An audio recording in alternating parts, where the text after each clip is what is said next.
നമസ്കാരം. പ്രധാന വാർത്തകൾ.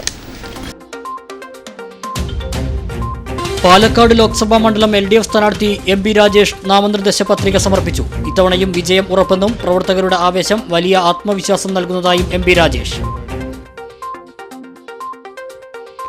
മലപ്പുറത്തെ LDF സ്ഥാനാർത്ഥി VP സാനുവും പൊന്നാനിയിലെ LDF സ്ഥാനാർത്ഥി PV അൻവറും നാമനിർദ്ദേശ പത്രിക നൽകി. മലപ്പുറത്തെയും പൊന്നാനിയിലെയും NDA SDPI സ്ഥാനാർത്ഥികളും ചൊവ്വാഴ്ച നാമനിർദ്ദേശ പത്രിക സമർപ്പിച്ചു. പെരിന്തൽമണ്ണ മണ്ണാർമലയിൽ കരിങ്കൽ കാറി തുടങ്ങാനുള്ള നീക്കത്തിനെതിരെ നാട്ടുകാർ സത്യഗ്രഹ സമരത്തിൽ. സ്ഥലപരിശോധനയ്ക്കെത്തിയ ജിയോളജി റവന്യൂ ഉദ്യോഗസ്ഥർ നാട്ടുകാരുടെ പ്രതിഷേധത്തെ തുടർന്ന് മടങ്ങി. പ്രദേശത്തെ ക്വാറി അനുവദിക്കില്ലെന്ന് നാട്ടുകാർ. കടമ്പളിപ്പുറം കണ്ണുകുറിച്ചിയിലെ വൃദ്ധദമ്പതികളുടെ കൊലപാതകം പ്രതികളെ പിടികൂടാത്തതിൽ ഗുപ്തൻ സേവന സമാജം പ്രക്ഷോഭത്തിൽ. സബ് ട്രഷറി ഓഫീസിന് മുന്നിൽ ധർണ നടത്തി. കേസ് CBIക്ക് വിടണമെന്ന ആവശ്യം. ഓട്ടിസത്തെ പുഞ്ചിരിയോടെ തോൽപ്പിച്ച് 17 വയസ്സുകാരൻ അർജുനും കുടുംബവും. പിന്തുണയായത് Koonathara government vocational higher secondary സ്കൂളിലെ പഠനവും അധ്യാപകരുടെ പിന്തുണയും. വിശദമായ വാർത്തകളിലേക്ക്. ആദ്യം തിരഞ്ഞെടുപ്പ് വാർത്തകൾ.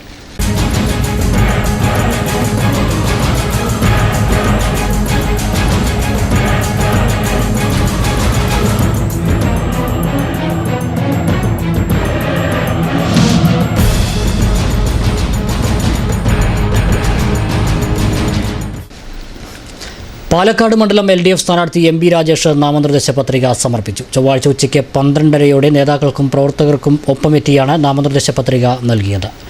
പാലക്കാട് ഇത്തവണയും വിജയം ഉറപ്പാണെന്നും വലിയ ആത്മവിശ്വാസത്തിലാണ് താനും പ്രവർത്തകരുമെന്നും നാമനിർദ്ദേശ പത്രിക സമർപ്പിച്ച ശേഷം MP രാജേഷ് പറഞ്ഞു. CPM ജില്ലാ കമ്മിറ്റി ഓഫീസിൽ നിന്നും ചൊവ്വാഴ്ച ഉച്ചയ്ക്ക് 12:30 പാലക്കാട് ലോക്സഭാ മണ്ഡലം LDF സ്ഥാനാർത്ഥി MP രാജേഷ് നാമനിർദ്ദേശ പത്രിക സമർപ്പിക്കാനെത്തിയത്. മന്ത്രി AK ബാലൻ, CPM ജില്ലാ സെക്രട്ടറി CK രാജേന്ദ്രൻ, CPI ജില്ലാ secretary KP Suresh Raj, NN Krishnadas എന്നിവരും പ്രവർത്തകരും ഒപ്പമുണ്ടായിരുന്നു. തെരഞ്ഞെടുപ്പ് വരണാധികാരിയും ജില്ലാ കലക്ടറുമായ D ബാലമുരളിക്ക് മുമ്പാകെ MP രാജേഷ് പത്രിക സമർപ്പിച്ചു. മണ്ഡലത്തിൽ എല്ലായിടത്തും 3ാം ഘട്ട പര്യടനം പൂർത്തിയാക്കിയ MP രാജേഷ് ജില്ലയിൽ ആദ്യം പ്രചരണം തുടങ്ങിയ സ്ഥാനാർത്ഥി കൂടിയാണ്. ജനങ്ങളുടെയും പ്രവർത്തകരുടെയും ഭാഗത്തു നിന്നുള്ള ആവേശം വലിയ ആത്മവിശ്വാസം നൽകുന്നതായും ഇത്തവണയും പാലക്കാട് വിജയം ഉറപ്പാണെന്നും നാമനിർദ്ദേശ പത്രിക സമർപ്പിച്ച ശേഷം MP രാജേഷ് മാധ്യമങ്ങളോട് പറഞ്ഞു. 9-ാം തീയതി ആരംഭിച്ചതാണ്. ഇപ്പോൾ വളരെ ആവേശകരമായിട്ട് പോകുന്നു. ഞാൻ ഇതിനു മുമ്പ് പലപ്പോഴും പറഞ്ഞതുപോലെ തെരഞ്ഞെടുപ്പിൻ്റെ ഒരവസാന ഘട്ടത്തിൽ കാണുന്ന ആവേശം ഇപ്പോൾ തന്നെ LDFൻ്റെ പ്രവർത്തകരിലുടനീളം പ്രകടമാണ്. വളരെ ഉത്സാഹത്തോടു കൂടിയാണ്, കൊടും ചൂടിനെ പോലും വകവയ്ക്കാതെയാണ് പ്രവർത്തകരെല്ലാം പ്രവർത്തന രംഗത്തുള്ളത്. അത് ജനങ്ങളിലും ആ ആവേശം ദൃശ്യമാണ്. മലപ്പുറം ലോക്സഭാ മണ്ഡലം LDF സ്ഥാനാർത്ഥി VP സാനുവും ചൊവ്വാഴ്ച നാമനിർദ്ദേശ പത്രിക നൽകി. പാർട്ടി പ്രവർത്തകരോടൊപ്പം എത്തിയാണ് മലപ്പുറം ജില്ലാ കലക്ടർ അമിത് മീണയ്ക്ക് മുമ്പാകെ VP സാനു പത്രിക നൽകിയത്. CPM മലപ്പുറം ജില്ലാ കമ്മിറ്റി ഓഫീസിൽ നിന്നും പാർട്ടി പ്രവർത്തകർക്കും നേതാക്കൾക്കുമൊപ്പം പ്രകടനമായാണ് LDF സ്ഥാനാർത്ഥി VP സാനു നാമനിർദ്ദേശ പത്രിക സമർപ്പിക്കാനെത്തിയത്. മലപ്പുറം ജില്ലാ കലക്ടറും ജില്ലാ തെരഞ്ഞെടുപ്പ് വരണാധികാരിയുമായ അമിത് മീണയ്ക്ക് മുമ്പാകെ VP സാനു നാമനിർദ്ദേശ പത്രിക നൽകി. LDF convener A Vijayaraghavan, CPM നേതാക്കളായ Paloli Muhammad Kutty, TK Hamsa, PP Vasudevan, CPM ജില്ലാ സെക്രട്ടറി EN മോഹൻദാസ്, DYFI ജില്ലാ president K Shyamprasad, secretary Mubashir തുടങ്ങിയവരും LDF ഘടകകക്ഷി നേതാക്കളും VP സാനുവിനെ അനുഗമിച്ചു. മലപ്പുറത്തിൻ്റെ മാറ്റത്തിനും മണ്ഡലത്തിൻ്റെ വികസനത്തിനും വേണ്ടിയാണ് വോട്ട് ചോദിക്കുന്നതെന്ന് VP സാനു പറഞ്ഞു. പൊന്നാനി ലോക്സഭാ മണ്ഡലം LDF സ്ഥാനാർത്ഥി PV അൻവർ നാമനിർദ്ദേശ പത്രിക നൽകി. LDF പ്രവർത്തകരോടൊപ്പം എത്തിയാണ് ജില്ലാ കലക്ടർ അമിത് മീണയ്ക്ക് മുമ്പാകെ നാമനിർദ്ദേശ പത്രിക നൽകിയത്. ഇടതു പ്രവർത്തകർക്കും നേതാക്കൾക്കുമൊപ്പം പ്രകടനമായാണ് പൊന്നാനി ലോക്സഭാ മണ്ഡലം LDF സ്ഥാനാർത്ഥി PV അൻവർ നാമനിർദ്ദേശ പത്രിക സമർപ്പിക്കാനെത്തിയത്. മലപ്പുറം ജില്ലാ കലക്ടറും ജില്ലാ തെരഞ്ഞെടുപ്പ് വരണാധികാരിയുമായ അമിത് മീണയ്ക്ക് മുമ്പാകെ PV അൻവർ നാമനിർദ്ദേശ പത്രിക സമർപ്പിച്ചു. PV അൻവർ പത്രിക സമർപ്പിക്കുമ്പോൾ LDF convener A Vijayaraghavan, V Abdurahman MLA, P Nandakumar തുടങ്ങിയവരും ഒപ്പമുണ്ടായിരുന്നു. LDF ഘടകകക്ഷി നേതാക്കളും PV അൻവറിനെ അനുഗമിച്ചു. പൊന്നാനിയിൽ വിജയപ്രതീക്ഷ ഉണ്ടെന്നും മാറ്റത്തിനും വികസനത്തിനുമാണ് വോട്ട് ചോദിക്കുന്നതെന്നും പത്രിക സമർപ്പിച്ച PV അൻവർ പറഞ്ഞു. മലപ്പുറം പൊന്നാനി ലോക്സഭാ മണ്ഡലങ്ങളിലെ NDA സ്ഥാനാർത്ഥികളായ V ഉണ്ണികൃഷ്ണനും VT രമയും നാമനിർദ്ദേശ പത്രിക സമർപ്പിച്ചു. വരണാധികാരി അമിത് മീണയ്ക്ക് മുമ്പാകെയാണ് ഇരുവരും പത്രിക നൽകിയത്. നേതാക്കൾക്കും പ്രവർത്തകർക്കുമൊപ്പം BJP ജില്ലാ ഓഫീസിൽ നിന്ന് പ്രകടനവുമായി എത്തിയാണ് മലപ്പുറം ലോക്സഭാ മണ്ഡലം NDA സ്ഥാനാർത്ഥി V. ഉണ്ണികൃഷ്ണനും പൊന്നാനി ലോക്സഭാ മണ്ഡലം NDA സ്ഥാനാർത്ഥി VT രമയും നാമനിർദ്ദേശ പത്രിക സമർപ്പിച്ചത്. ജില്ലാ കലക്ടറും ഭരണാധികാരിയുമായ അമിത് മീണയ്ക്ക് മുമ്പാകെ ഇരുവരും നാമനിർദ്ദേശ പത്രിക സമർപ്പിച്ചു. ഉണ്ണികൃഷ്ണനെ BJP സംസ്ഥാന സമിതി അംഗം P. സുബ്രഹ്മണ്യനും VT രമയെ ജില്ലാ ട്രഷറർ K. നന്ദകുമാറും പിന്താങ്ങി. BJP ജില്ലാ പ്രസിഡന്റ് K. രാമചന്ദ്രൻ, ദേശീയ സമിതി അംഗങ്ങളായ K. ജനചന്ദ്രൻ, PT. ആലി ഹാജി, മേഖലാ ജനറൽ സെക്രട്ടറിമാരായ K. നാരായണൻ, M. പ്രേമൻ, ജില്ലാ ജനറൽ സെക്രട്ടറി രവി തേലത്തെ തുടങ്ങിയവരും സ്ഥാനാർത്ഥികൾക്കൊപ്പമുണ്ടായിരുന്നു. ലോകത്തിലെ ഏറ്റവും വലിയ തീർത്ഥാടന കേന്ദ്രം, ആ തീർത്ഥാടന കേന്ദ്രത്തിലെ ആചാരങ്ങൾ ലംഘിച്ചുകൊണ്ട് തകർക്കുവാനുള്ള ആസൂത്രിതമായ ശ്രമങ്ങളാണ് പിണറായി വിജയൻ്റെ സർക്കാരിൻ്റെ ഭാഗത്തുനിന്ന് ഉണ്ടായിട്ടുള്ളത്. അതിനെതിരെ വിശ്വാസികളുടെ വലിയൊരു മുന്നേറ്റം ഈ തെരഞ്ഞെടുപ്പിൽ ഉണ്ടാവുകയും ചെയ്യും. അതോടൊപ്പം തന്നെ ഈ മണ്ഡലത്തിലെ വികസന പ്രശ്നങ്ങളും ഇതിൽ ചർച്ച ചെയ്യപ്പെടും. ഇവിടെ നിന്നും ജയിച്ചുപോയ MP പ്രധാനമന്ത്രിയുടെ സ്വപ്ന പദ്ധതി ആദർശ ഗ്രാമം പദ്ധതി ഈ മണ്ഡലത്തിൽ നടപ്പിലാക്കിയിട്ടില്ല. ഒരു വലിയ വ്യവസായ സംരംഭങ്ങൾ കൊണ്ടുവരാൻ ശ്രമം ഈ മണ്ഡലത്തിൽ ഉണ്ടായിട്ടില്ല. ആരോഗ്യരംഗത്ത് മലപ്പുറം അപകടകരമായ രീതിയിൽ മുന്നേറുകയാണ്. പുതിയ രോഗങ്ങളാണ് ഈ ജില്ലയെ കാർന്നു തിരുന്നത്. ക്യാൻസറിൻ്റെയും കിഡ്നി രോഗങ്ങളുടെയും പനിയുടെയും ഒരു ഹബ്ബായി മലപ്പുറം പൊന്നാനി ലോക്സഭാ മണ്ഡലങ്ങളിൽ മത്സരിക്കാൻ SDPI സ്ഥാനാർത്ഥികളും നാമനിർദ്ദേശ പത്രിക നൽകി. ഇതോടെ മലപ്പുറം ജില്ലയിൽ നാമനിർദ്ദേശ പത്രിക നൽകിയവരുടെ എണ്ണം 10 ആയി. SDPI സ്ഥാനാർത്ഥിയായി പൊന്നാനിയിൽ മത്സരിക്കാൻ KC നസീറും മലപ്പുറത്ത് മത്സരിക്കാൻ അബ്ദുൾ മജീദും നാമനിർദ്ദേശ പത്രിക സമർപ്പിച്ചു. കഴിഞ്ഞ ദിവസം പൊന്നാനിയിൽ പത്രിക സമർപ്പിച്ചിരുന്ന സ്വതന്ത്ര സ്ഥാനാർത്ഥി നൌഷാദ് PP ഒരു സെറ്റ് പത്രിക കൂടി നൽകി. ചാലിയം സ്വദേശിനി ബിന്ദു ജയരാജും പൊന്നാനിയിൽ മത്സരിക്കാൻ പത്രിക സമർപ്പിച്ചിട്ടുണ്ട്. ഇതോടെ മലപ്പുറം ജില്ലയിൽ പത്രിക സമർപ്പിച്ചവരുടെ ആകെ എണ്ണം 10 ആയി. UDFിലെ PK Kunhalikutty, ET Muhammad Basheer, LDFിലെ VP Sanu, PV Anwar എന്നിവരും NDAയിലെ VT രമയും ഉണ്ണികൃഷ്ണനും പത്രിക സമർപ്പിച്ചു. ഏപ്രിൽ 4-നാണ് പത്രികാ സമർപ്പണം അവസാനിക്കുന്നത്. മലപ്പുറം ലോക്സഭാ മണ്ഡലം UDF സ്ഥാനാർത്ഥി PK കുഞ്ഞാലിക്കുട്ടി മലപ്പുറം നിയോജക മണ്ഡലത്തിലെ വിവിധ കേന്ദ്രങ്ങളിൽ പര്യടനം നടത്തി. കോളേജ് ക്യാമ്പസുകളിൽ ഉൾപ്പെടെ വലിയ വരവേൽപ്പാണ് കുഞ്ഞാലിക്കുട്ടിക്ക് ലഭിച്ചത്. മലപ്പുറം നിയമസഭാ മണ്ഡലത്തിലെ മലപ്പുറം നഗരസഭയിലെയും പൂക്കോട്ടൂർ, മൊറയൂർ, പുൽപ്പറ്റ പഞ്ചായത്തുകളിലെയും വിവിധ കേന്ദ്രങ്ങളിൽ PK കുഞ്ഞാലിക്കുട്ടി പര്യടനം നടത്തി. മലപ്പുറം സെൻറ് ജോസഫ് ചർച്ചിൽ നിന്നായിരുന്നു മലപ്പുറം നിയമസഭാ മണ്ഡലത്തിലെ പര്യടനത്തിൻ്റെ തുടക്കം. തൃപുരാന്തക ക്ഷേത്രത്തിലും കോട്ടുമല ഇസ്ലാമിക് കോംപ്ലക്സിലും PK കുഞ്ഞാലിക്കുട്ടി സന്ദർശനം നടത്തി.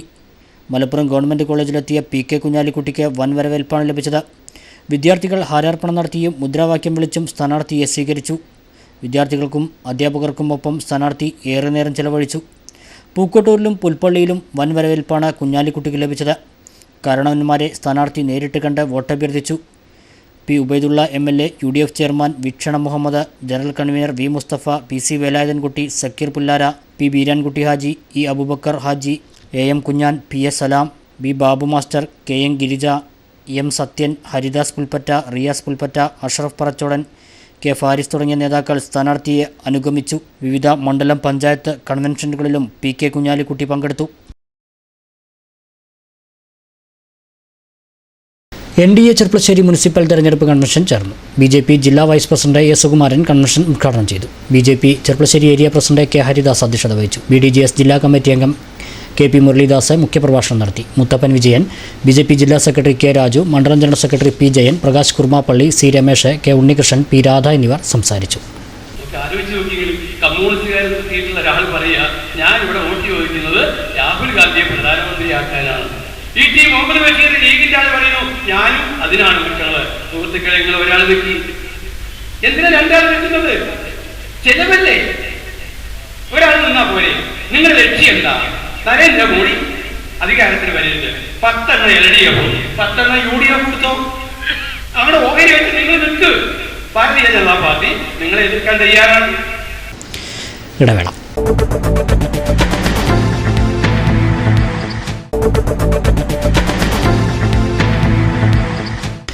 വാർത്തകൾ തുടരുന്നു. പെരിന്തൽമണ്ണ മണ്ണാർമലയിൽ കരിങ്കൽ കാറി തുടങ്ങാനുള്ള നീക്കത്തിനെതിരെ പ്രതിഷേധം ശക്തം. നാട്ടുകാരുടെ പ്രതിഷേധത്തെ തുടർന്ന് ജിയോളജി റവന്യൂ ഉദ്യോഗസ്ഥർ സ്ഥലം പരിശോധിക്കാനാവാതെ മടങ്ങി. പ്രദേശത്തെ ക്വാറി തുടങ്ങുന്നതിനെതിരെ സത്യാഗ്രഹ സമരം നടത്തിവരികയാണ് നാട്ടുകാർ. ഉരുൾപൊട്ടൽ പ്രദേശമായ പെരിന്തൽമണ്ണ മണ്ണാർമലയിൽ കരിങ്കൽ ക്വാറി തുടങ്ങുന്നതിനെതിരെ നാട്ടുകാരുടെ പ്രതിഷേധം ശക്തമാണ്. ക്വാറി തുടങ്ങാനുള്ള നീക്കത്തിൽ പ്രതിഷേധിച്ച് നാട്ടുകാരുടെ നേതൃത്വത്തിൽ സത്യാഗ്രഹ സമരം നടത്തുകയാണിപ്പോൾ. ഇതിനിടെ ജില്ലാ ജിയോളജിസ്റ്റിന്റെ നേതൃത്വത്തിലെത്തിയ ജിയോളജി റവന്യൂ സംയുക്ത പരിശോധനാ സംഘം നാട്ടുകാരുടെ പ്രതിഷേധത്തെ തുടർന്ന് സ്ഥലം പരിശോധിക്കാനാവാതെ മടങ്ങി. വ്യവസായ വകുപ്പ് മന്ത്രിയുടെ നിർദ്ദേശപ്രകാരം കണ്ണൂർ മലയിലെ ക്വാറി വിഷയം സംബന്ധിച്ച് പുനരന്വേഷണത്തിന് ഉത്തരവിട്ടിട്ടുണ്ട്. ഇലക്ഷൻ അർജന്റ് എന്ന പേരിൽ പരാതിക്കാരെ അറിയിക്കാതെയാണ് ജിയോളജി റവന്യൂ സംയുക്ത സംഘം സ്ഥലത്ത് പരിശോധനയ്ക്കെത്തിയത്. ക്വാറി മാഫിയയ്ക്ക് അനുകൂലമായി റിപ്പോർട്ട് നൽകാനായിരുന്നു ഉദ്യോഗസ്ഥ നീക്കമെന്ന് നാട്ടുകാർ ആരോപിച്ചു. തെരഞ്ഞെടുപ്പ് കാലത്ത് പരാതിക്കാരെ വിവരമറിയിക്കാതെ പരിശോധന നടത്തുന്നതിനോട് പെരിന്തൽമണ്ണ തഹസിൽദാർ യോജിച്ചിരുന്നില്ല. അതേസമയം സംയുക്ത പരിശോധനയ്ക്ക് എത്തുമെന്നറിഞ്ഞതിനെ തുടർന്ന് സ്ത്രീകളും യുവജനങ്ങളും കുട്ടികളും അടങ്ങുന്ന നാട്ടുകാരുടെ സംഘം ഇവരെ പ്രതിരോധിക്കുകയായിരുന്നു. മേലാറ്റൂർ SI ബൈജുവിൻ്റെ നേതൃത്വത്തിലുള്ള പോലീസും ജനങ്ങളെ നിയന്ത്രിച്ചു. കാര്യവട്ടം വില്ലേജ് ഓഫീസിലെത്തിയ ജില്ലാ ജിയോളജിസ്റ്റും സംഘവും ഏറെ നേരം കാത്തുനിന്ന് മടങ്ങിപ്പോവുകയായിരുന്നു. പരാതിക്കാരെ വിവരമറിയിക്കാത്തതിൽ പ്രതിഷേധിച്ച ജില്ലാ കളക്ടർക്ക് നാട്ടുകാർ പരാതി നൽകി. തുടർന്ന് നടന്ന പ്രതിഷേധ യോഗത്തിൽ CPM പെരിന്തൽമണ്ണ ഏരിയ കമ്മിറ്റി അംഗം PC Shamsuddin, block member CP Abdulla, Shefeeq Thorappa, K Basheer, CP Rasheed എന്നിവർ സംസാരിച്ചു. നിർദ്ദിഷ്ട ക്വാറി പ്രദേശത്ത് സംരക്ഷണ സമിതി ജാഗ്രത നിരീക്ഷണം തുടരാനുള്ള തീരുമാനത്തിലാണ്. ക്വാറി തുടങ്ങുന്നതിനെതിരെ അനിശ്ചിതകാല സത്യാഗ്രഹ സമരവും നാട്ടുകാരുടെ നേതൃത്വത്തിൽ ആരംഭിച്ചിട്ടുണ്ട്. കടമ്പഴിപ്പുറം കണ്ണുകുറിശ്ശിയിലെ വൃദ്ധ ദമ്പതികളുടെ കൊലപാതകം 2 വർഷമായിട്ടും പ്രതികളെ പിടികൂടാത്തതിൽ ഗുപ്തൻ സേവന സമാജം പ്രക്ഷോഭത്തിൽ. സമാജത്തിൻ്റെ നേതൃത്വത്തിൽ ശ്രീകൃഷ്ണപുരം സബ് ട്രഷറി ഓഫീസിന് മുന്നിൽ ധർണ നടത്തി. കേസന്വേഷണം CBIക്ക് വിടണമെന്ന് ഗുപ്തൻ സേവന സമാജം ആവശ്യപ്പെട്ടു. കടമ്പഴിപ്പുറം കണ്ണുകുറിശ്ശി വടക്കേക്കര ചീരപ്പത്ത് ഗോപാലകൃഷ്ണൻ, ഭാര്യ തങ്കമണി എന്നീ വൃദ്ധ ദമ്പതികളുടെ ഇരട്ട കൊലപാതകവുമായി ബന്ധപ്പെട്ട കേസിലെ പ്രതികളെ പിടികൂടാത്തതിൽ പ്രതിഷേധിച്ചാണ് ഗുപ്തൻ സേവന സമാജം പ്രക്ഷോഭവുമായി രംഗത്ത് വന്നിരിക്കുന്നത്. കൊല നടന്ന 2 വർഷം പിന്നിട്ടും പ്രതികളെ പിടികൂടാൻ അന്വേഷണ സംഘത്തിന് കഴിഞ്ഞിട്ടില്ല. ഇതിൽ പ്രതിഷേധിച്ചാണ് സമാജത്തിൻ്റെ നേതൃത്വത്തിൽ ശ്രീകൃഷ്ണപുരം സബ് ട്രഷറി ഓഫീസിന് മുന്നിൽ കൂട്ടധർണ നടത്തിയത്. സമാജം സംസ്ഥാന കമ്മിറ്റിയുടെ ആഭിമുഖ്യത്തിലാണ് ധർണ നടത്തിയത്. നിലവിലെ അന്വേഷണ സംഘത്തിന് യഥാർത്ഥ പ്രതികളെ പിടികൂടാൻ കഴിയാത്ത സാഹചര്യത്തിൽ കേസന്വേഷണം CBI പോലുള്ള ഉന്നത ഏജൻസികൾക്ക് വിടണമെന്നും സമാജം ആവശ്യപ്പെട്ടു. സംസ്ഥാന പ്രസിഡന്റ് M കുട്ടികൃഷ്ണൻ ധർണ ഉദ്ഘാടനം ചെയ്തു. പക്ഷെ അത് കഴിഞ്ഞിട്ട് 5-6 മാസമായി. അതിനുശേഷം ഇപ്പൊ യാതൊന്നും കാണുന്നില്ല. ക്രൈംബ്രാഞ്ചിന്റെ ഉദ്യോഗസ്ഥന്മാർ ഇടയ്ക്കിടയ്ക്ക് വരുന്നുണ്ട്, കടമ്പഴിപ്പുറത്ത് അന്വേഷണം നടത്തുന്നുണ്ട്, പോകുന്നുണ്ട്. പക്ഷേ ഇന്ന ആളാണ് പ്രതി അല്ലെങ്കിൽ ഇന്നവരാണ് പ്രതി, അത് ചൂണ്ടിക്കാണിക്കാൻ, അവരെ നിയമത്തിന് മുന്നിൽ കൊണ്ടുവരാൻ ഉള്ള നടപടികൾ സ്വീകരിക്കാൻ എവിടെയോ എന്തോ ഒരു തടസ്സം പോലീസിനുണ്ട് എന്നാണ് ഞങ്ങൾ മനസ്സിലാക്കുന്നത്. ആ തടസ്സം നീക്കിക്കിട്ടാണ് വേണ്ടത്. സമാജം സംസ്ഥാന ജനറൽ സെക്രട്ടറി രാമകൃഷ്ണൻ അധ്യക്ഷത വഹിച്ചു. സംസ്ഥാന vice president Gopinathan, secretary NV Rajeevan, Kadambazhipuram മേഖലാ പ്രസിഡന്റ് സന്തോഷ് കൊല്യാനി, ശ്രീകൃഷ്ണപുരം മേഖലാ സെക്രട്ടറി ജയകൃഷ്ണൻ പുനത്തിൽ, വനിതാ forum convener V Vijayalakshmi, Rajan Kallumparambil തുടങ്ങിയവർ സംസാരിച്ചു. 2016 നവംബർ 15-നാണ് വൃദ്ധ ദമ്പതികളെ വീടിനുള്ളിൽ വെട്ടിക്കൊലപ്പെടുത്തിയ നിലയിൽ കണ്ടെത്തിയത്. ആദ്യം ലോക്കൽ പോലീസ് അന്വേഷിച്ച കേസ് പിന്നീട് ക്രൈംബ്രാഞ്ചിന് കൈമാറുകയായിരുന്നു. ഒട്ടേറെ പേരുടെ മൊഴിയും കേസുമായി രേഖപ്പെടുത്തിയിരുന്നു. വിരലടയാളം പോലുള്ള നിരവധി തെളിവുകളും വീട്ടിൽ നിന്നും ലഭിച്ചിരുന്നു. പ്രതികൾ ഉപയോഗിച്ച് എന്ന് കരുതുന്ന ആയുധങ്ങളും പരിസരത്തു നിന്നും ലഭിച്ചിരുന്നു. അന്വേഷണ സംഘത്തിന്റെ അനാസ്ഥയാണ് കേസിലെ യഥാർത്ഥ പ്രതികളെ പിടികൂടാൻ ഇത്രയും വൈകുന്നതിനുള്ള കാരണമെന്നും ഗുപ്തൻ സേവന സമാജം കുറ്റപ്പെടുത്തുന്നു. ഈ ആവശ്യമുന്നയിച്ച് കേസിലെ പ്രതികളെ ഇനിയും പിടികൂടാൻ വൈകിയാൽ ശക്തമായ സമരപരിപാടികൾ സംഘടിപ്പിക്കുമെന്നും സമാജം ഭാരവാഹികൾ മുന്നറിയിപ്പ് നൽകി. ഓട്ടിസത്തെ പുഞ്ചിരിയോടെ തോൽപ്പിച്ച ഒരു ബാലനും അതിനെ സഹായിച്ച ഒരു പൊതുവിദ്യാലയവും ഉണ്ട് നമ്മുടെ നാട്ടിൽ. Koonathara government vocational higher secondary സ്കൂളിലെ 8ാം ക്ലാസ് വിദ്യാർത്ഥിയായ അർജുനാണ് ഓട്ടിസത്തെ തോൽപ്പിച്ച് ജീവിതത്തിലേക്ക് നടന്നെടുക്കുന്നത്. വിദ്യാലയത്തിൽ ചേർന്നതു മുതൽ ഓട്ടിസം കൊണ്ടുള്ള പ്രശ്നങ്ങൾക്കെതിരെ പൊരുതാൻ ഊർജ്ജം നൽകുകയാണ് അർജുനൻ്റെ അധ്യാപകരും അച്ഛനും അമ്മയും. ചെങ്ങന്നൂർ സ്വദേശി പ്രവീൺ കുമാറിൻ്റെയും ശ്രീവിദ്യയുടെയും മകനാണ് 17 വയസ്സുള്ള അർജുൻ. ജന്മനാ ചില വൈകല്യങ്ങൾ കണ്ടു തുടങ്ങിയെങ്കിലും പിന്നീടാണ് ഇത് ഓട്ടിസമാണ് എന്ന് മനസ്സിലാക്കിയത്. അന്നു മുതൽ ഓട്ടിസം കൊണ്ടുള്ള പ്രശ്നങ്ങൾക്കെതിരെ പൊരുതാൻ അർജുന് ഊർജ്ജം നൽകുകയാണ് അച്ഛനും അമ്മയും. ഒപ്പം അനിയൻ 6ാം ക്ലാസ്സുകാരനായ ആര്യനും. പ്രശ്നങ്ങൾ കണ്ടു തുടങ്ങിയതോടെ വെല്ലൂർ CNC ആശുപത്രിയിലടക്കം നിരവധി സ്ഥലങ്ങളിൽ ചികിത്സ തേടി. പിന്നീടുള്ള ചികിത്സയ്ക്കായി മിലിറ്ററി ഉദ്യോഗസ്ഥനായിരുന്ന അച്ഛൻ ജോലി ഉപേക്ഷിച്ച് കുടുംബവുമായി ഷൊർണൂർ കവളപ്പാറയിലെ ഐക്കോൺസിലേക്ക് വരികയായിരുന്നു. ഷൊർണൂർ കവളപ്പാറയിൽ താമസമാക്കിയ ഇവർ അർജുനനെ 1 മുതൽ 7 വരെ സ്വകാര്യ വിദ്യാലയത്തിലാണ് പഠിപ്പിച്ചത്. തുടർന്നാണ് അർജുൻ്റെ 16ാം വയസ്സിൽ ഐക്കോൺസിലെ ഡോക്ടറുടെ നിർദ്ദേശപ്രകാരം Koonathara government vocational higher secondary സ്കൂളിൽ ചേർത്തത്. വിദ്യാലയത്തിൽ പ്രവേശിച്ച മുതൽ അർജുന് മാറ്റങ്ങൾ. സെക്രട്ടറി രാമകൃഷ്ണൻ അധ്യക്ഷത വഹിച്ചു. സംസ്ഥാന vice president Gopinathan, secretary NV Rajeevan, Kadambazhipuram മേഖലാ പ്രസിഡന്റ് സന്തോഷ് കൊല്യാനി, ശ്രീകൃഷ്ണപുരം മേഖലാ സെക്രട്ടറി ജയകൃഷ്ണൻ പുനത്തിൽ, വനിതാ forum convener V Vijayalakshmi, Rajan Kallumparambil തുടങ്ങിയവർ സംസാരിച്ചു. 2016 നവംബർ 15-നാണ് വൃദ്ധ ദമ്പതികളെ വീടിനുള്ളിൽ വെട്ടിക്കൊലപ്പെടുത്തിയ നിലയിൽ കണ്ടെത്തിയത്. ആദ്യം ലോക്കൽ പോലീസ് അന്വേഷിച്ച കേസ് പിന്നീട് ക്രൈംബ്രാഞ്ചിന് കൈമാറുകയായിരുന്നു. ഒട്ടേറെ പേരുടെ മൊഴിയും കേസുമായി രേഖപ്പെടുത്തിയിരുന്നു. വിരലടയാളം പോലുള്ള നിരവധി തെളിവുകളും വീട്ടിൽ നിന്നും ലഭിച്ചിരുന്നു. പ്രതികൾ ഉപയോഗിച്ച് എന്ന് കരുതുന്ന ആയുധങ്ങളും പരിസരത്തു നിന്നും ലഭിച്ചിരുന്നു. അന്വേഷണ സംഘത്തിന്റെ അനാസ്ഥയാണ് കേസിലെ യഥാർത്ഥ പ്രതികളെ പിടികൂടാൻ ഇത്രയും വൈകുന്നതിനുള്ള കാരണമെന്നും ഗുപ്തൻ സേവന സമാജം കുറ്റപ്പെടുത്തുന്നു. ഈ ആവശ്യമുന്നയിച്ച് കേസിലെ പ്രതികളെ ഇനിയും പിടികൂടാൻ വൈകിയാൽ ശക്തമായ സമരപരിപാടികൾ സംഘടിപ്പിക്കുമെന്നും സമാജം ഭാരവാഹികൾ മുന്നറിയിപ്പ് നൽകി. ഓട്ടിസത്തെ പുഞ്ചിരിയോടെ തോൽപ്പിച്ച ഒരു ബാലനും അതിനെ സഹായിച്ച ഒരു പൊതുവിദ്യാലയവും ഉണ്ട് നമ്മുടെ നാട്ടിൽ. Koonathara government vocational higher secondary സ്കൂളിലെ 8ാം ക്ലാസ് വിദ്യാർത്ഥിയായ അർജുനാണ് ഓട്ടിസത്തെ തോൽപ്പിച്ച് ജീവിതത്തിലേക്ക് നടന്നെടുക്കുന്നത്. വിദ്യാലയത്തിൽ ചേർന്നതു മുതൽ ഓട്ടിസം കൊണ്ടുള്ള പ്രശ്നങ്ങൾക്കെതിരെ പൊരുതാൻ ഊർജ്ജം നൽകുകയാണ് അർജുനന്റെ അധ്യാപകരും അച്ഛനും അമ്മയും. ചെങ്ങന്നൂർ സ്വദേശി പ്രവീൺ കുമാറിൻ്റെയും ശ്രീവിദ്യയുടെയും മകനാണ് 17 വയസ്സുള്ള അർജുൻ. ജന്മനാ ചില വൈകല്യങ്ങൾ കണ്ടു തുടങ്ങിയെങ്കിലും പിന്നീടാണ് ഇത് ഓട്ടിസമാണ് എന്ന് മനസ്സിലാക്കിയത്. അന്നു മുതൽ ഓട്ടിസം കൊണ്ടുള്ള പ്രശ്നങ്ങൾക്കെതിരെ പൊരുതാൻ അർജുന് ഊർജ്ജം നൽകുകയാണ് അച്ഛനും അമ്മയും. ഒപ്പം അനിയൻ 6ാം ക്ലാസ്സുകാരനായ ആര്യനും. പ്രശ്നങ്ങൾ കണ്ടു തുടങ്ങിയതോടെ വെല്ലൂർ CNC ആശുപത്രിയിലടക്കം നിരവധി സ്ഥലങ്ങളിൽ ചികിത്സ തേടി. പിന്നീടുള്ള ചികിത്സയ്ക്കായി മിലിറ്ററി ഉദ്യോഗസ്ഥനായിരുന്ന അച്ഛൻ ജോലി ഉപേക്ഷിച്ച് കുടുംബവുമായി ഷൊർണൂർ കവളപ്പാറയിലെ ഐക്കോൺസിലേക്ക് വരികയായിരുന്നു. ഷൊർണൂർ കവളപ്പാറയിൽ താമസമാക്കിയ ഇവർ അർജുനെ 1 മുതൽ 7 വരെ സ്വകാര്യ വിദ്യാലയത്തിലാണ് പഠിപ്പിച്ചത്. തുടർന്നാണ് അർജുൻ്റെ 16ാം വയസ്സിൽ ഐക്കോൺസിലെ ഡോക്ടറുടെ നിർദ്ദേശപ്രകാരം Koonathara government vocational higher secondary സ്കൂളിൽ ചേർത്തത്. വിദ്യാലയത്തിൽ പ്രവേശിച്ച മുതൽ അർജുന് മാറ്റങ്ങൾ വരുവാൻ തുടങ്ങി. ആരോടും മിണ്ടാതെ എല്ലാവരിൽ നിന്നും വിട്ട് മാറി നിന്ന അർജുൻ 1 വർഷം കൊണ്ട് വിദ്യാലയത്തിലെ എല്ലാവർക്കും പ്രിയപ്പെട്ടവനായി. വിദ്യാലയത്തിലെ സ്റ്റുഡൻറ് പോലീസ് കേഡറ്റിലെ ഒരു അംഗം കൂടിയാണ് അർജുൻ ഇപ്പോൾ. വിദ്യാലയത്തിലെത്തിയതോടെ എഴുതാനും വായിക്കാനും പഠിച്ചു. സ്വന്തമായ തീരുമാനങ്ങൾ എടുത്തു തുടങ്ങി. അർജുനിൽ വന്ന മാറ്റത്തിൻ്റെ സന്തോഷത്തിലാണ് അച്ഛനും അമ്മയും അധ്യാപകരും. പോലീസ് ആവണമെന്ന ആഗ്രഹത്തോടെയാണ് അർജുൻ പഠിക്കുന്നത്.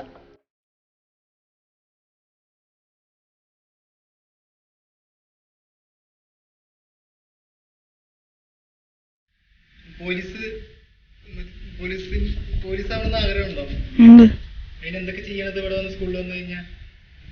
ഇടപഴകാതിരുന്നവൻ ഇപ്പം നന്നായിട്ട് മിങ്കിൾ ചെയ്യുന്നുണ്ട്. അത് തന്നെയാണ് അവരുടെ ജീവിതത്തിൽ അവർക്ക് വലിയൊരു മാറ്റമായിട്ട് നമ്മളെക്കാൾ ഏറെ ഫീൽ ചെയ്ത് അച്ഛനും അമ്മയ്ക്കുമാണ്, അവരുടെ കുടുംബക്കാർക്കും. അതിൻ്റെ ഒരു നന്ദിയും അതിൻ്റെ ഒരു സ്നേഹവും അവരിപ്പോഴും ഈ സ്കൂളിനോട് കാണിക്കുന്നുണ്ട്. അവരുടെ ഒരു വിധിയെ പഴിച്ചു കഴിയാതെ അർജുനെ മുന്നോട്ട് കൊണ്ടുപോകാൻ അച്ഛനും അമ്മയും എടുത്ത തീരുമാനമാണ് നിർണായകമായത്. പ്രവീൺ കുമാറും ശ്രീവിദ്യയും ഇപ്പോഴും പ്രതീക്ഷയിലാണ്. തൻ്റെ മകൻ ജീവിതത്തിലേക്ക് പൂർണ്ണമായും മടങ്ങി വരുമെന്ന പ്രതീക്ഷയിൽ. Nitheesh, news bureau, Ottapalam. സമൂഹമാധ്യമങ്ങൾ മാറ്റി നിർത്താനാവാത്ത സ്വാധീന ശക്തിയായി മനുഷ്യ മനസ്സുകളിൽ ഇടപെട്ടുകൊണ്ടിരിക്കുകയാണെന്ന് മുനവർലി ശിഹാബ് തങ്ങൾ പറഞ്ഞു. മുസ്ലിം ലീഗ് പാലക്കാട് ജില്ലാ കമ്മിറ്റിയുടെ ഔദ്യോഗിക ഫേസ്ബുക്ക് പേജായ നെല്ലറ ലൈവിന്റെ ലോഞ്ചിങ് മണ്ണാർക്കാട് നിർവഹിച്ച് സംസാരിക്കുകയായിരുന്നു അദ്ദേഹം.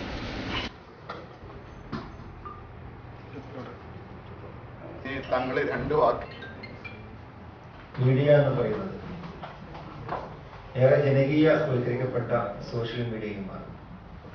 പ്രിന്റ് മീഡിയയിൽ നിന്നും വിഷ്വൽ മീഡിയയിലേക്കും, വിഷ്വൽ മീഡിയയിൽ നിന്നും സോഷ്യൽ മീഡിയയിലേക്കും കാര്യങ്ങൾ നീങ്ങിയപ്പോൾ ഇന്ന് ആളുകൾ നമ്മുടെ ഡിവൈസിലൂടെ നമുക്ക് ലോകത്തിന്റെ സ്പന്ദനങ്ങൾ അറിയാൻ സാധിക്കും.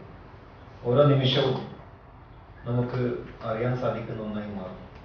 അപ്പോൾ ഫേസ്ബുക്ക് പേജാണ് ഇവിടെ നമ്മൾ തുറന്നു വച്ചിട്ടുള്ളത്.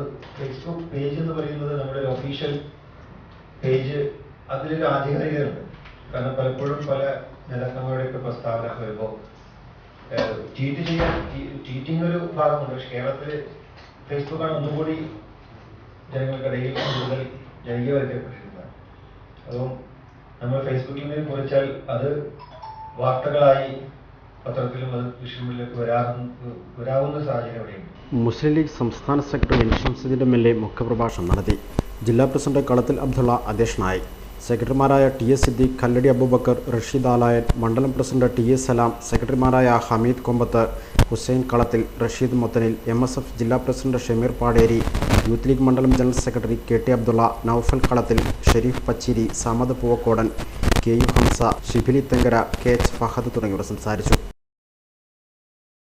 4 ചുവരുകൾക്കുള്ളിൽ ഒതുങ്ങിക്കൂടാൻ വിധിക്കപ്പെട്ടവർ പക്ഷേ പാലിയേറ്റീവ് കെയറിൻ്റെ കാരുണ്യത്തിൽ ഉല്ലാസയാത്രയിലാണ് ഇപ്പോൾ. എടത്തനാട്ടുകര പാലിയേറ്റീവ് കെയർ യൂണിറ്റാണ് 90ഓളം നിർധന രോഗികൾക്ക് ഊട്ടിയിൽ ഉല്ലാസയാത്ര ഒരുക്കിയത്. പരസഹായമില്ലാതെ എഴുന്നേറ്റ് നടക്കാൻ പോലുമാവാത്ത 90ഓളം നിർധന രോഗികൾക്കാണ് എടത്തനാട്ടുകര പാലിയേറ്റീവ് കെയർ യൂണിറ്റ് ഊട്ടിയിലേക്ക് ഉല്ലാസയാത്ര ഒരുക്കിയത്. 4 ചുവരുകൾക്കുള്ളിൽ മരുന്നിൻ്റെ ഗന്ധത്തിൽ കഴിയുന്ന ഇവർക്ക് ഊട്ടി സമ്മാനിച്ചത് കുളിർക്കാറ്റും പുഷ്പങ്ങളുടെ സുഗന്ധവും അതിലേറെ മനസ്സു തുറന്ന് സംസാരിക്കാനുള്ള ഇടവുമായിരുന്നു.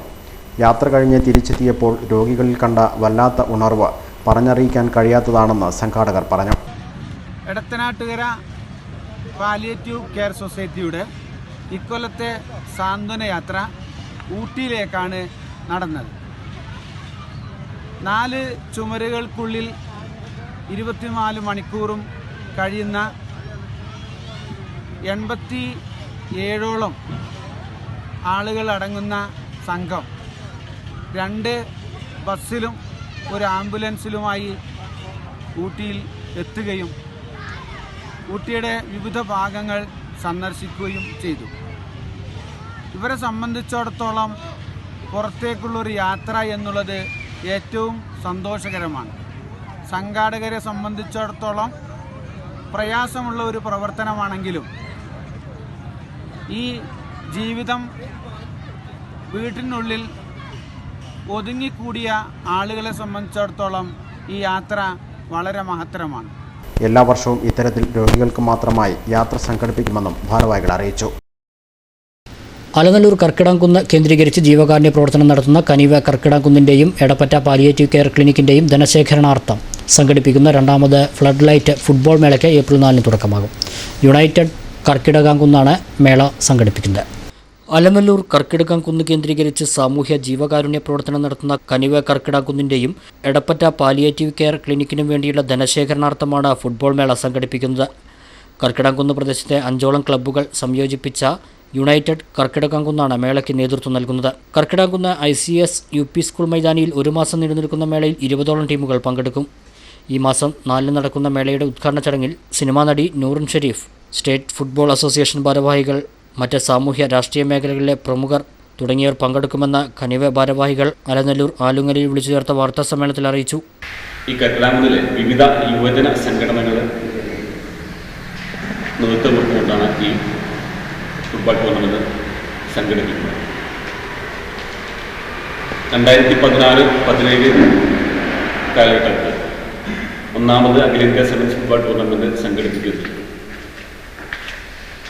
കനിവിൻ്റെ അതുപോലെ തന്നെ എടപ്പറ്റ പൈനൽ പാലിയേറ്റീവിൻ്റെയും ധനശേഖരണാർത്ഥം സംഘടിപ്പിച്ചിട്ടുള്ളത്. ഏകദേശം കനിവിൻ്റെ ബിൽഡിങ്ങിന് വേണ്ടി 56 ലക്ഷം രൂപ ഈ കാണുന്ന ബിൽഡിങ് ഉണ്ടാക്കാൻ ആയിട്ടുണ്ട്. അതിൻ്റെ ഒരു പ്രാഥമിക ഫണ്ട് എന്ന് പറയുന്നത് ആ ഫുട്ബോൾ ടൂർണമെൻറ്റിൽ നിന്ന് ലഭിച്ച ലാഭവിഹിതമായിരുന്നു. അതുപോലെ തന്നെ എടപ്പറ്റ പാലിയേറ്റീവ് ഇതുപോലെ ഒരു ബിൽഡിങ് അവിടെ ഉണ്ടാക്കിയിട്ടുണ്ട്. അതിൻ്റെ ഭാഗമായി തന്നെ ഇപ്രാവശ്യം 2ാമത് അഖിലേന്ത്യാ സെവൻസ് ഫുട്ബോൾ ടൂർണമെൻറ്റ് സംഘടിപ്പിക്കുന്നത്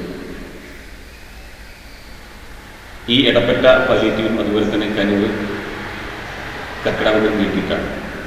തികച്ചും പാലിയേറ്റീവ് പ്രവർത്തനങ്ങൾക്ക് നേതൃത്വം കൊടുക്കുന്ന ഈ 2 സംഘടനകൾക്കും ഈ ഫുട്ബോൾ ടൂർണമെന്റിൽ നിന്ന് ലഭിക്കുന്ന ഫണ്ട് കൊണ്ട് അടുത്തൊരു ഘട്ടത്തിലേക്ക് പോകാനാണ് ഉദ്ദേശിക്കുന്നത്. ഫുട്ബോൾ മേള convener KC Sharafuddin, Kaniva president Hamsa Pulikkal, Kaniva അംഗങ്ങളായ TV ഉണ്ണികൃഷ്ണൻ, ഉമ്മർ ചിങ്ങത്ത് എന്നിവർ വാർത്താസമ്മേളനത്തിൽ പങ്കെടുത്തു. UAE രാഷ്ട്രപിതാവ് ഷെയ്ഖ് സായിദ് ബിൻ സുൽത്താൻ അൽ നഹ്യാന്റെ പേരിൽ നാട്ടുകൽ അണ്ണാൻതൊടിയിൽ മസ്ജിദ് നിർമ്മിച്ച് പ്രവാസികൾ. മസ്ജിദിന്റെ ഉദ്ഘാടനം പാണക്കാട് മുനവറലി ശിഹാബ് തങ്ങൾ നിർവഹിച്ചു. തച്ചനാട്ടുകര നാട്ടുകൽ മഹലിൽ നിന്നും UAE-യിൽ 150-ലധികം ആളുകളാണ് ചെറുതും വലുതുമായ ജോലികൾ ചെയ്യുന്നത്. ഇവരുടെ നേതൃത്വത്തിലാണ് അണ്ണൻതൊടിയിൽ 15 ലക്ഷത്തോളം രൂപ ചെലവിൽ UAE ഭരണാധികാരിയായ ഷെയ്ഖ് സായിദിന്റെ പേരിൽ മസ്ജിദ് നിർമ്മിച്ചിരിക്കുന്നത്. മസ്ജിദിന്റെ ഉദ്ഘാടനം പാണക്കാട് മുനവറലി ശിഹാബ് തങ്ങൾ നിർവഹിച്ചു. നമ്മുടെയൊക്കെ നാടിൻ്റെ അഭിവൃദ്ധി എന്ന് പറയുന്നതിൽ കൂടുതലായും ഗൾഫ് സ്വാധീനം തന്നെയാണ്. അതുകൊണ്ട് UAE വികസിച്ചപ്പോൾ UAE മാത്രമല്ല, ഇന്ത്യ പോലുള്ള രാജ്യത്തിലെ പ്രത്യേകിച്ച് കേരളം അതിൻ്റെ ഒരു വലിയ ഭാഗമായി പുരോഗമിക്കാൻ സാധിച്ചിട്ടുണ്ട്. അതുകൊണ്ട് തന്നെ UAE പ്രവർത്തകർ ഇങ്ങനെയൊരു പള്ളി പണിയുമ്പോൾ അദ്ദേഹത്തിൻ്റെ പേര് കൊടുത്തു എന്നുള്ളത് നമുക്ക് അഭിമാനമുണ്ട്. ചടങ്ങിൽ അണ്ണാൻതുടി UAE മഹല്ല് committee president KP Abdul Nasar അധ്യക്ഷനായി. നാട്ടുകൽ മഹല്ല് പ്രസിഡന്റ് CP അലവി, കുഞ്ഞി മുഹമ്മദ് തുടങ്ങിയവർ പങ്കെടുത്ത് സംസാരിച്ചു. മോഹൻലാലിൻ്റെ ഏറ്റവും പുതിയ സിനിമ ലൂസിഫറിൻ്റെ വിജയം ചെർപ്പശ്ശേരിയിലെ ഫാൻസ് ഇത്തവണ ആഘോഷിച്ചത് ഹൃദയ സംബന്ധമായ അസുഖമുള്ള 6 മാസം പ്രായമായ കുട്ടിക്ക് ചികിത്സാ ധനസഹായം നൽകിയാണ്. ചെർപ്പശ്ശേരി കരുമാനാംകുറിശി സ്വദേശിയായ 6 മാസം പ്രായമുള്ള സായി കൃഷ്ണനാണ് മോഹൻലാൽ ഫാൻസ് ധനസഹായം നൽകിയത്. ജീവകാരുണ്യ പ്രവർത്തനങ്ങളുടെ തുടർച്ചയായാണ് ഇത്തവണയും ചെർപ്പശ്ശേരിയിലെ മോഹൻലാൽ ഫാൻസ് രംഗത്തെത്തിയിരിക്കുന്നത്. ലൂസിഫറിൻ്റെ ഫാൻസ് ഷോയിൽ നിന്നും ലഭിച്ച തുകയാണ് കരുമാനാംകുറിശിയിൽ ഹൃദയ സംബന്ധമായ അസുഖം ബാധിച്ച് ചികിത്സയിൽ കഴിയുന്ന 6 മാസം പ്രായമായ സായി കൃഷ്ണന് നൽകിയത്. ചെർപ്പശ്ശേരി ദേവി തിയേറ്ററിൽ നടന്ന ചടങ്ങിൽ വെച്ച് ഫാൻസ് അംഗങ്ങൾ തുക കൈമാറി. ലൂസിഫറിൻ്റെ വിജയത്തോടനുബന്ധിച്ച് നമ്മൾ ഫാൻസ് രാവിലെ നടത്തിയ ഫാൻ ഷോന്ന് കിട്ടിയ ലാഭവിഹിതം ഇവിടെ കരുമാനാംകുറിശി 6 മാസം പ്രായമുള്ള സായി കൃഷ്ണ പറഞ്ഞ കുട്ടിക്ക് കൊടുത്തിട്ടുള്ള. കുട്ടി മറ്റേ ശ്വാസകോശത്തിൻ്റെ പ്രശ്നം കാരണം ജനിച്ച മുതൽ തന്നെ ഓക്സിജനിലാണ് കുട്ടിയുള്ളത്. അപ്പോൾ ഈ ലാഭവിഹിതം നമ്മൾ ആ കുട്ടിക്ക് കൊടുക്കുകയാണ് ചെയ്തിട്ടുള്ളത്.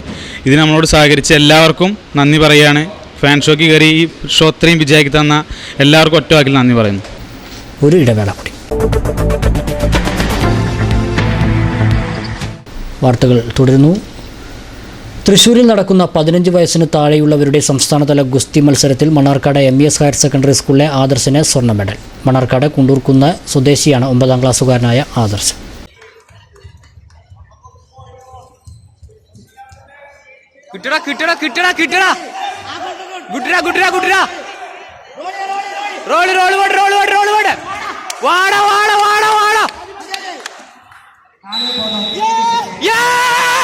തൃശൂർ VKN മേനോൻ ഇൻഡോർ സ്റ്റേഡിയത്തിലാണ് 15 വയസ്സിന് താഴെയുള്ള ആൺകുട്ടികളുടെ സംസ്ഥാനതല ഗുസ്തി മത്സരം സംഘടിപ്പിച്ചിരുന്നത്. മത്സരത്തിൽ ആദർശനാണ് സ്വർണ്ണ medal. Mannarkkad MES higher secondary സ്കൂളിലെ 9ാം ക്ലാസ് വിദ്യാർത്ഥിയാണ് ആദർശ്.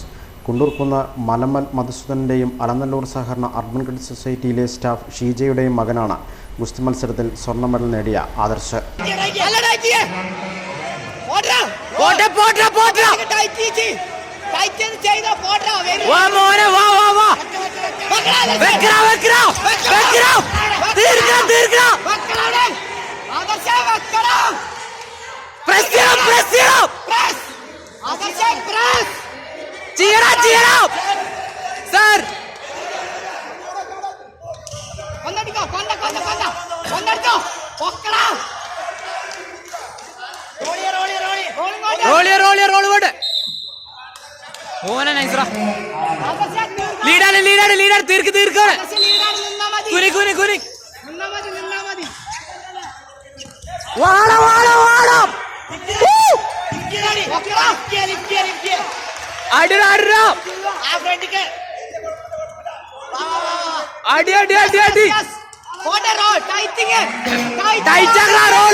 ശ്രീകൃഷ്ണപുരം മണ്ണമ്പറ്റ ALP സ്കൂളിൻ്റെ വാർഷികം സമുചിതമായി ആഘോഷിച്ചു. P. ഉണ്ണി MLA പരിപാടി ഉദ്ഘാടനം ചെയ്തു.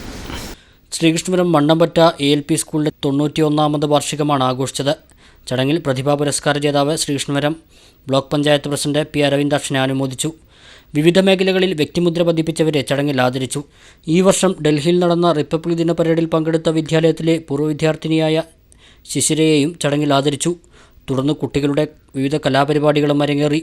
സ്കൂളിലെ പ്രീ പ്രൈമറി കുട്ടികളാണ് അതിഥികളെ സ്വീകരിച്ചത്. ശ്രീകൃഷ്ണപുരം ഗ്രാമപഞ്ചായത്ത് president CN Shaju Shankar, ward member Radhika, BPO Raghavan, മുൻ പ്രധാനാധ്യാപകൻ N. വാസുദേവൻ, വിദ്യാലയ വികസന സമിതി ചെയർമാൻ V. ഉണ്ണികൃഷ്ണൻ, പൂർവ്വ വിദ്യാർത്ഥി സംഘടനാ chairman MV Sujesh, VN Krishnan, PTA president KC Suchithra, school പ്രധാനാധ്യാപകൻ PV ശശിധരൻ എന്നിവർ സംസാരിച്ചു. മത്സ്യകൃഷിയിൽ പുതുവിപ്ലവം തീർക്കുകയാണ് റിട്ടയർഡ് അധ്യാപകനും കർഷകനുമായ അനങ്ങനടി ഗാന്ധിനഗറിലെ ഹംസ മാസ്റ്റർ. വീടിനോട് ചേർന്നുള്ള 70 സെൻറ് സ്ഥലത്തെ 3 കുളങ്ങളിലാണ് ഹംസ മാസ്റ്റർ മത്സ്യകൃഷി വിജയകരമായി നടത്തിവരുന്നത്. തികച്ചും ശാസ്ത്രീയമായ രീതിയിൽ സ്വാദിഷ്ടമായ മത്സ്യങ്ങളാണ് ഹംസയുടെ പക്കലുള്ളത്. മത്സ്യകൃഷി ഇന്ന് നല്ല ലാഭകരമായ ഒരു ബിസിനസ്സാണ്. ഇതേക്കുറിച്ചുള്ള അറിവും മത്സ്യങ്ങളെ വളർത്താനുള്ള കുളവും സൗകര്യവുമുണ്ടെങ്കിൽ വലിയ മുതൽമുടക്കില്ലാതെ തന്നെ മത്സ്യകൃഷിയിൽ വിജയം കൊയ്യാം. റിട്ടയർഡ് അധ്യാപകനും കർഷകനുമായ അനങ്ങനടി ഗാന്ധിനഗറിലെ ഹംസ മാസ്റ്റർക്ക് മത്സ്യകൃഷി ഇപ്പോൾ ഒരു ഹരമാണ്. വീടിനോട് ചേർന്നുള്ള 70 സെന്റ് സ്ഥലത്ത് നിർമ്മിച്ച 3 കുളങ്ങളിലായാണ് ഹംസ മാസ്റ്റർ മത്സ്യകൃഷി വിജയകരമായി ചെയ്തു വരുന്നത്. 10 സെന്റ് വിസ്തീർണമുള്ള 2 കുളങ്ങളിലും 50 സെന്റ് വിസ്തീർണമുള്ള ഒരു വലിയ കുളത്തിലുമായാണ് മത്സ്യകൃഷി. ശുദ്ധജല മത്സ്യകൃഷിയിൽ വരും കാലത്ത് വിപ്ലവം തന്നെ സൃഷ്ടിക്കപ്പെടുമെന്ന് മത്സ്യ ഗവേഷകർ പ്രവചിച്ച ജനറ്റിക്കലി ഇംപ്രൂവ്ഡ് ഫാം തിലോപ്പി അഥവാ ഗിഫ്റ്റ് എന്ന പേരിലുള്ള മത്സ്യമാണ് ഹംസ കൃഷി ചെയ്യുന്നത്. 6 മാസം കൊണ്ട് 300 മുതൽ 600 ഗ്രാം വരെ വളരുന്ന ഈ മത്സ്യം കരിമീനിനോട് കിടപിടിക്കുന്നതും അങ്ങേയറ്റം പോഷക സമൃദ്ധവുമാണ്. 600 കുഞ്ഞുങ്ങളാണ് 6 മാസത്തിനായി വാങ്ങുന്നത്. ഇതിന് 48,000 രൂപയും തീറ്റയ്ക്കായി 1,32,000 രൂപയും ചിലവ് വരും. ഇത് വിളവെടുത്താൽ 2 ടണ്ണോളം മത്സ്യം ലഭിക്കുമെന്നും കിലോയ്ക്ക് 200 രൂപ വെച്ച് 6 ലക്ഷം രൂപ വരെ കിട്ടുമെന്നും ഹംസ പറയുന്നു. 6 മാസം കൊണ്ട് നമുക്ക് വിളവെടുക്കാം. കുഞ്ഞുങ്ങളെ വിജയവാഡിയിൽ നിന്നാണ് വരുന്നത്. മലമ്പുഴയിൽ വെച്ച് സെറ്റ് ചെയ്ത് നമുക്ക് തരും. ഒരു കുഞ്ഞിന് 8 രൂപയാണ് വില മലമ്പുഴയിൽ. അങ്ങനെ നമുക്കൊരു 50 സെൻറ്റിൽ 6,000 കുഞ്ഞ് വളർത്താം. 6,000 കുഞ്ഞിന് 48,000 രൂപ കൊടുത്ത് ഞാൻ കൊണ്ടുവരുന്നു. അവരെ ഒരു നഴ്സറി പോണ്ടിൽ സെറ്റാക്കി 1 മാസം 2 മാസത്തെ വളർച്ച കൊടുത്ത് ഈ കുളത്തിലേക്ക് മാറ്റിയാണ്. ഇതിൽ നമുക്ക് ബാക്കി വരുന്ന 4-5 മാസത്തെ സമയം നമ്മൾ ഇതിൽ വളർത്തിയെടുത്ത് കഴിയുമ്പോൾ ഒരു മീന് 300 ഗ്രാം മുതൽ 600 ഗ്രാം വരെ നമുക്ക് തൂക്കം കിട്ടുന്നുണ്ട്. അങ്ങനെ വരുമ്പോൾ നമുക്കൊരു 6-3-18 ഒരു 1.25-2 ടണ്ണോളം മത്സ്യമാണ് നമ്മൾ പ്രതീക്ഷിക്കുന്നത്. കഴിഞ്ഞ വർഷം ശരിക്കും നമുക്ക് കിട്ടി. അത് 250 രൂപയായിട്ടാണ് കഴിഞ്ഞ പ്രാവശ്യം വിറ്റത്. ഇപ്രാവശ്യം കുറച്ച് ചെറുതാണ്. കാരണം ഞാൻ ഒരു പരീക്ഷണാടിസ്ഥാനത്തിൽ ഇന്തോനേഷ്യയിലൊക്കെ 200 ഗ്രാമിൻ്റെ മീനാണ് ഏറ്റവും ശ്രദ്ധിക്കപ്പെടുന്നതെന്ന് കേട്ടപ്പോൾ ഞാനൊരു കുറച്ച് കുഞ്ഞുങ്ങളെ അധികം ഇട്ടു. എന്ന് വെച്ചാൽ ഒരു 10,000-ഓളം കുഞ്ഞിട്ടു. അപ്പോൾ അത് ഇതിൽ തിരക്കി. സത്യത്തിൽ ഇതിൽ 7,000-ൽ കൂടുതൽ ഒട്ടും വരാൻ പാടില്ല എന്നാണ് ഇപ്പോൾ വിദഗ്ധർ പറയുന്നത്. അപ്പോൾ മത്സ്യം ഇപ്പോൾ ഒരു 200 ഗ്രാമേ ഉള്ളൂ. അപ്പോൾ ആളുകൾക്ക് കാണുമ്പോൾ അതിൻ്റെ ഒരു ഭംഗി കുറവ്. അപ്പോൾ ഞാൻ 200 രൂപയായിട്ട് വില നിശ്ചയിച്ചു. 700 കിലോ മത്സ്യം ഇന്നലെ ശനി ഞായറായിട്ട് പിടിച്ചു. നമുക്ക് 1,40,000 രൂപ എനിക്ക് ലഭിച്ചു. മൊത്തം അത്രയും ചിലവ് കൊണ്ട് ഒരു പക്ഷേ ഇതിൻ്റെ മെയിൻറ്റെയിൻ ചെയ്യാൻ എനിക്ക് കഴിയും തോന്നുന്നു. ഒരു 1,32,000 രൂപയുടെ തീറ്റ വന്നു, 48,000 രൂപയുടെ കുഞ്ഞും ആണ് ചിലവ് വന്നത്. ഇനി നമ്മളൊരു ടണ്ണിലധികം മത്സ്യത്തിൽ പ്രതീക്ഷിക്കുന്നു. അപ്പോൾ ഒരു 6 മാസം കൊണ്ട് നമുക്കൊരു 2.5 ലക്ഷം രൂപയെങ്കിലും ബെനിഫിറ്റ് എടുക്കാൻ കഴിയുമെന്നാണ് ഞാൻ വിശ്വസിക്കുന്നത്. ഇതിന് മുമ്പത്തെ വിളവുകളൊക്കെ അങ്ങനെ നമുക്ക് വന്നിട്ടുണ്ട്. അപ്പോൾ വളരെ ലാഭകരമായിട്ട് ചെറുപ്പക്കാർക്ക് കടന്നു വരാവുന്ന ഒരു മേഖലയാണിത്. നമ്മൾ ഇതിൻ്റെ വെള്ളം ഉപയോഗിച്ചിട്ട് ഇത് വളരെ പ്രോട്ടീൻ അടങ്ങിയ വെള്ളമാണ്. നമ്മൾ നൈട്രജൻ വേറെ ചേർക്കേണ്ട, മറ്റ് രാസവളങ്ങളൊന്നും ഉപയോഗിക്കേണ്ട. ഞാൻ ഇതിന് ചുറ്റും കംപ്ലീറ്റ് പച്ചക്കറി ചെയ്തിട്ടുണ്ട്. വെണ്ട, പയർ ഒക്കെ സമൃദ്ധമായിട്ട് കാഴ്ച വെക്കുന്നുണ്ട്. അപ്പോൾ നമുക്ക് ഇതിൻ്റെ ഒരു ബൈ പ്രോഡക്റ്റ് എന്ന നിലക്ക് അങ്ങനെയും കൂടി ലഭിക്കുന്നുള്ളതാണ്. അപ്പോൾ നമുക്ക് കൃഷിയെ പ്രോത്സാഹിപ്പിക്കാം. ഈ ഭാഗത്ത് ജലം കെട്ടി നിൽക്കുന്നുണ്ട്. ഈ പരിസരത്തെ കിണറുകളിലെ വെള്ളത്തിൻ്റെ അളവിൽ നല്ല മാറ്റം വന്നിട്ടുണ്ട്. വേനൽക്കാലത്ത് ഇത്രയും വെള്ളം ഞാൻ മഴക്കാലത്ത് ഇവിടെ നിറഞ്ഞ് 50 സെൻറ്റ് സ്ഥലത്ത് ഫുള്ള് വെള്ളം 14 അടി ഹൈറ്റിൽ നിറഞ്ഞു നിൽക്കുമ്പോൾ തീർച്ചയായിട്ടും അതിൻ്റെ ഒരു ഗുണം ഈ പ്രദേശത്ത് ലഭിക്കുകയാണ്. പിന്നെ 2ാം വെള്ളം നെല്ലിന് ക്ഷാമം വരുമ്പോൾ ഞാൻ അതിന് ആളുകൾക്ക് വെള്ളം അടിച്ചു കൊടുക്കാനും സൗകര്യം ചെയ്തിട്ട് പ്രാവശ്യം വേണ്ടിയൊന്നുമില്ല. എങ്കിൽ പോലും ഞാൻ സമ്മതം കൊടുത്തിട്ടുണ്ട്. പൂർണ്ണമായും സംശുദ്ധമാണ് ഹംസയുടെ മത്സ്യകൃഷി. ഗ്രോവെൽ എന്ന മത്സ്യത്തീറ്റയും അരിയും പച്ചക്കറിയും വേവിച്ചതും മാത്രമാണ് ഭക്ഷണമായി നൽകുന്നത്. ഇതിനകം 2 പ്രാവശ്യം മത്സ്യകൃഷിയുടെ വിളവെടുപ്പ് നടത്തി കഴിഞ്ഞു. 3ാമത്തെ വിളവെടുപ്പും ഇപ്പോൾ ആരംഭിച്ചിരിക്കുകയാണ്. തൻ്റെ മത്സ്യങ്ങൾക്ക് ആവശ്യക്കാർ ഏറെയാണെന്നും ഹംസ പറയുന്നു.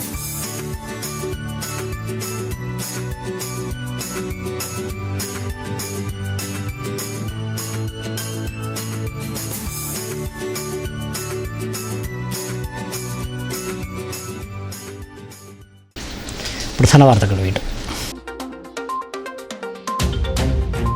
പാലക്കാട് ലോക്സഭാ മണ്ഡലം LDF സ്ഥാനാർത്ഥി MP രാജേഷ് നാമനിർദ്ദേശ പത്രിക സമർപ്പിച്ചു. ഇത്തവണയും വിജയം ഉറപ്പെന്നും പ്രവർത്തകരുടെ ആവേശം വലിയ ആത്മവിശ്വാസം നൽകുന്നതായും MP രാജേഷ്.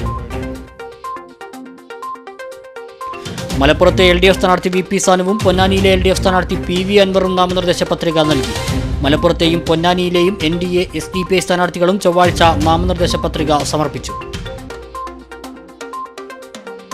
പെരിന്തൽമണ്ണ മണ്ണാർമലയിൽ കരിങ്കൽ കാറി തുടങ്ങാനുള്ള നീക്കത്തിനെതിരെ നാട്ടുകാർ സത്യഗ്രഹ സമരത്തിൽ. സ്ഥലപരിശോധനയ്ക്കെത്തിയ ജിയോളജി റവന്യൂ ഉദ്യോഗസ്ഥർ നാട്ടുകാരുടെ പ്രതിഷേധത്തെ തുടർന്ന് മടങ്ങി. പ്രദേശത്തെ ക്വാറി അനുവദിക്കില്ലെന്ന് നാട്ടുകാർ.